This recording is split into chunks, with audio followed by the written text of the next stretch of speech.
10 News begins with breaking news. Her head engulfed in bees, tonight in the hospital with dozens of stings. 10 News is digging into the swarm that surrounded a mother and her baby in North County. Our 10 News reporter Anthony Pura is live at Palomar Medical Center in Escondido. And Anthony, you actually tracked down the woman whose property was housing that hive.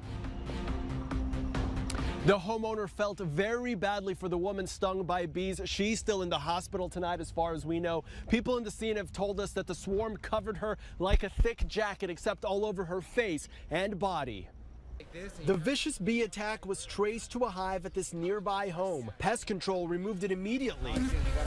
The homeowner tells 10 News she knew about the hive, but didn't want to remove it herself and was going to call the professionals, but just hadn't gotten around to it. She heard screaming, saw emergency vehicles, and thought it was a car crash, only to find out later it was bees. She was right down there across the street on the sidewalk, laying down. You can see through the trees. And Todd Lackner heard the same woman wailing, making him look over his back fence. kind of look up and see her, and she was just laying just in pain. And it was a creepy sound to hear. A swarm in a stinging frenzy. It looked like a cartoon.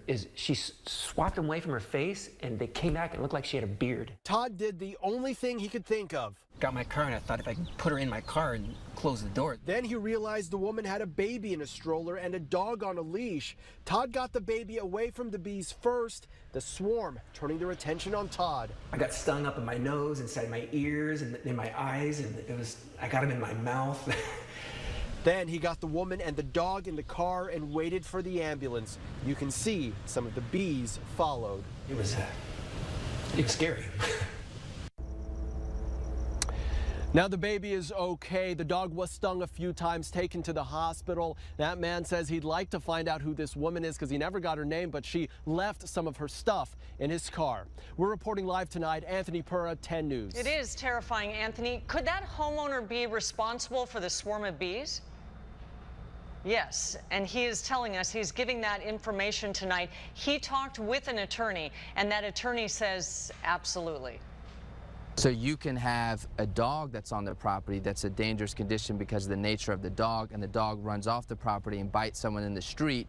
The property owner is arguably liable for that. And of course, he says everything is a case-by-case basis.